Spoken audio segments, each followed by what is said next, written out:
Hello दोस्तों, आप लोग कैसे हो। आपके लिए मैं फिर नेक्स्ट वीडियो लेके आई हूँ ईवीएस का। आप लोग अगर मेरे साथ जुड़े हैं तो आपको पता होगा मैं यूथ कंपटीशन टाइम से कवर कराई हूँ, जिससे मैंने पढ़कर खुद पास किया है पहली बार में ही। तो वही मैं आपको भी कंप्लीट करा रही हूँ। मुझे पूरा विश्वास है कि आप लोग पहली बार में ज़रूर क्लियर करेंगे। ओके, तो हम लोग प्रीवियस ईयर क्वेश्चन कर रहे हैं, तो आप लोग ज़रूर जुड़िएगा। ओके, ये है 2017 का। ओके, स्टार्ट करते हैं। संविधान सभा ने राष्ट्रीय गान को अपनाया। कब अपनाया था राष्ट्रगान को? 24 जनवरी 1950 को। रविंद्रनाथ टैगोर द्वारा रचित राष्ट्रीय गान कौन है? जन गण मन। सबसे पहले पहला पॉइंट है, राष्ट्रीय गान क्या है? जन गण मन। किसने रचा है? रविंद्रनाथ टैगोर ने। कब संविधान ने अपनाया? 24 जनवरी 1950 को। इसमें 3 क्वेश्चन जो इंपॉर्टेंट होते हैं, मैं वो ब्रैकेट पूरा पढ़ देती हूँ, आप परेशान मत होइएगा। ये सर्वप्रथम 27 दिसंबर 1911 को भारतीय कांग्रेस के कोलकाता अधिवेशन अध्यक्ष कौन थे? पंडित विश्वनारायण दत्त में गाया गया। इसके गायन का समय 52 सेकंड है। इसे रविंद्रनाथ टैगोर ने 1912 ईस्वी में तत्वबोधिनी में भारत भाग विधाता शीर्षक से प्रकाशित किया गया तथा 1919 ईस्वी में मॉर्निंग सॉन्ग ऑफ इंडिया के नाम से अंग्रेजी में अनुवाद किया गया। ये पूरा अच्छे से पढ़ लीजिए, क्योंकि इसमें 4-5 क्वेश्चन बन सकते हैं। पुष्कर मेला कहाँ आयोजित होता है? अजमेर में। आप सब लोग जानते हो पुष्कर मेला राजस्थान के अजमेर में आयोजित होता है। निम्नलिखित में से पराबैंगनी किरणों में कौन सा अधिक हानिकारक है? यूवीसी। आप लोग कितनी बार पराबैंगनी किरणें पढ़ चुके हो, हर बार वही क्वेश्चन आता है। सूर्य से आने वाली पराबैंगनी किरणें हानिकारक होती हैं। सूर्य की पराबैंगनी किरणों को सामान्यतः उनके तरंग दैर्ध्य के आधार पर 3 वर्गों में बांटा गया। यूवीए अल्ट्रावायलेट है ना, अल्ट्रावायलेट, ए यूवीबी तथा यूवीसी। इन किरणों में यूवीसी सबसे अधिक हानिकारक होती है, लेकिन ये किरणें पृथ्वी के धरातल तक नहीं पहुंच पाती, क्योंकि इनका अवशोषण ओजोन परत द्वारा हो जाता है। यूवीबी से जीवधारियों में निम्न पर प्रभाव पड़ता है। सबसे यूवीए तथा यूवीबी किरणों का त्वचा पर हानिकारक प्रभाव पड़ता है, जैसे त्वचा कैंसर, जीन परिवर्तन, प्रतिरक्षा तंत्र का कम होना। निम्नलिखित में से कौन सा जैवमंडल का अजैविक घटक नहीं है? कवक। कवक जैवमंडल का अजैविक घटक नहीं है। ओके, ये हमारा जैविक घटक है। गिर शेर परियोजना कहाँ स्थित है? गुजरात में। देखो ये भी क्वेश्चन रिपीट हुआ, मैं बताती जाऊंगी कौन कौन क्वेश्चन रिपीट हो रहा है। WWF से क्या आता है? World wild life fund. ये 2022 में आया क्वेश्चन, जब मैंने दिया ये क्वेश्चन रिपीट हुआ, ये क्वेश्चन भी आया था। WWF से आता है वर्ल्ड वाइल्ड लाइफ फंड। विश्व वन्य जीव कोष है। सन 1962 में IUCN के सहायक संगठन विश्व वन्य जीव कोष की स्थापना की गई थी। इस संगठन का मुख्यालय कहाँ? ग्लैंड, स्विट्जरलैंड में है। इसका प्रतीक चिन्ह विलुप्त प्राणी ज्वाइंट पांडा है। पांडा कहाँ पाया जाता है? चीन में। गंगा नदी निकलती है गंगोत्री ग्लेशियर से। ओके, जब गंगोत्री ग्लेशियर से निकलती है तो इसे भागीरथी कहते हैं। पूरा पढ़ लेते हैं, सारा इंपॉर्टेंट है। सांस्कृतिक महत्व की दृष्टि से गंगा भारत की सबसे महत्वपूर्ण पवित्र नदी है। गंगा का उद्गम उत्तराखंड के उत्तरकाशी जनपद के 2900 मीटर की ऊंचाई पर स्थित गोमुख के निकट गंगोत्री हिमानी या फिर गंगोत्री ग्लेशियर से होता है। यहाँ इसे भागीरथी कहते हैं।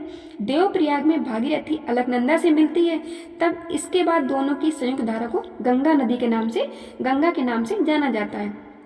यह भारत की सबसे लंबी नदी 25 किलोमीटर है, यानी 2525, जो भारत के 5 राज्यों उत्तराखंड, उत्तर प्रदेश, झारखंड, बिहार तथा पश्चिम बंगाल से होकर गुजरती है। पश्चिम बंगाल में फरक्का नामक स्थान पर बांग्लादेश में प्रवेश करती है। जब बांग्लादेश में प्रवेश करती है तब इसको क्या कहते हैं? पद्मा के नाम से। याद रखिएगा, गंगा नदी जो होती है जब बांग्लादेश में प्रवेश करती है तब उसको क्या बोलते हैं? पद्मा के नाम से जानी जाती है।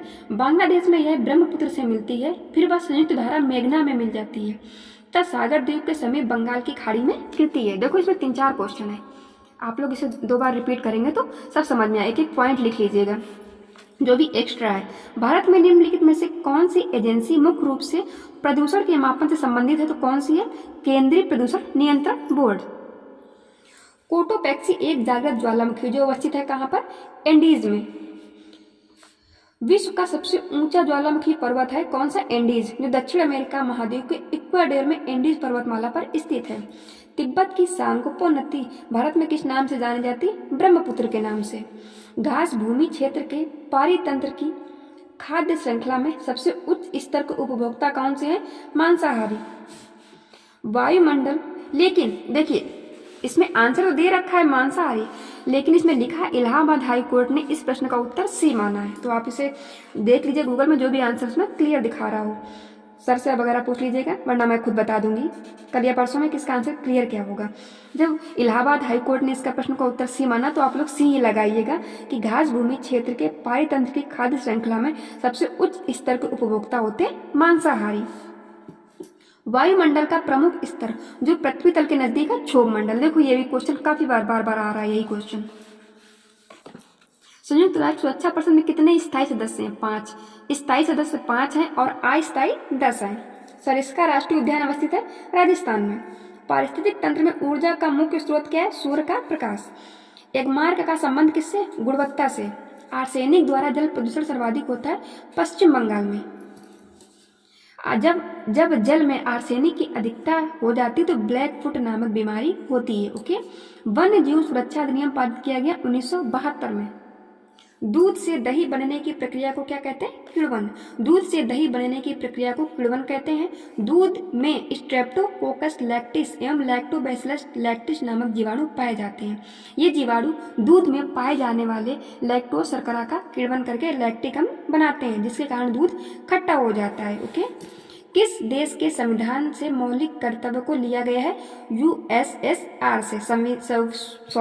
सोवियत संघ रूस, जिसका औपचारिक नाम सोवियत समाजवादी गणतंत्रों का संघ था। भारतीय संविधान में मौलिक कर्तव्यों को पूर्व सोवियत संघ यानी रूस से लिया गया है। इसे संविधान के भाग 4 का में अनुच्छेद 51 का के तहत रखा गया है। मौलिक कर्तव्य की संख्या कितनी? 11, जिसे प्रत्येक भारतीय नागरिक को पालन करना चाहिए। ध्रुव तारा कहा जाता है उत्तरी तारे को। भारत में प्रोजेक्ट टाइगर प्रारंभ किया गया 1973 में। देखो ये भी क्वेश्चन रिपीट हुआ। भारत में अभी 49 टाइगर रिजर्व हैं। ये आप मतलब करंट में देखिएगा कितने हैं, क्योंकि ये 2017 का है ना। अब इस समय देखिएगा करंट में कितने हैं। और हाँ, एक और बात, अगर आप करंट अफेयर पढ़ना चाहते हो जो आप गौरव सर की क्लास करते हैं, अगर आप नहीं कर पा रहे हैं क्योंकि उनकी क्लास काफ़ी लंबी हो जाती है, आपको टाइम नहीं मिलता है, तो मैं करंट अफेयर की क्लास उनके हैंड रिटन नोट्स मतलब लाऊंगी। तो अगर आपको पढ़ना है तो आप लोग पढ़ सकते हो। पर डे की करंट अफेयर रहेगी, जो भी वो पढ़ाते हैं तो मैं सारा आपको कवर करा दूंगी। फूलों की घाटी अवस्थित है उत्तराखंड में। ये भी देखो आ गया, अभी मैंने पढ़ाया था पिछले में, फिर देखो आ गया। फूलों की घाटी अवस्थित उत्तराखंड में, चमोली जिले में। एक वयस्क मानव में कुल अस्थियों की संख्या कितनी है? 206। शिशु अवस्था में 300 अस्थियां पाई जाती हैं। ग्रीन पीस इंटरनेशनल का मुख्यालय कहाँ है? एम्स्टर्डम में। प्रकाश संश्लेषण के प्रकाशीय चरण के दौरान जल का ऑक्सीकरण एवं NADP का अपचयन होता है।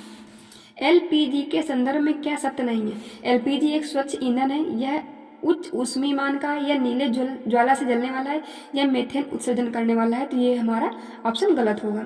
LPG लिक्विफाइड पेट्रोलियम गैस एक प्राकृतिक गैस है। यह मुख्यतः प्रोपेन तथा ब्यूटेन हाइड्रोकार्बनों का मिश्रण होता है।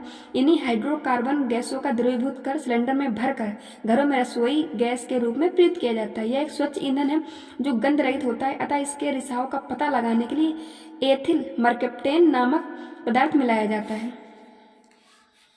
द ओरिजिन ऑफ स्पाइसेस मतलब प्रजातियों की उत्पत्ति एक रचना, ये किसकी पुस्तक है? ये है चार्ल्स डार्विन की। मकर रेखा 23.5 डिग्री साउथ पे गुजरती है। भूमध्य रेखा के उत्तर में 23.5 डिग्री अक्षांश को कर्क रेखा और दक्षिण में 23.5 डिग्री अक्षांश को मकर रेखा कहते हैं। 22 दिसंबर को सूर्य मकर रेखा पर लंबवत होता है, इसे मकर संक्रांति कहते हैं। इस दिन दक्षिणी गोलार्ध में सबसे बड़ा दिन होता है। अंतर्राष्ट्रीय न्यायालय का मुख्यालय अवस्थित है हेग में। तो अगर आपको ये पसंद आ रही है वीडियो तो प्लीज़ सब्सक्राइब कर लीजिए।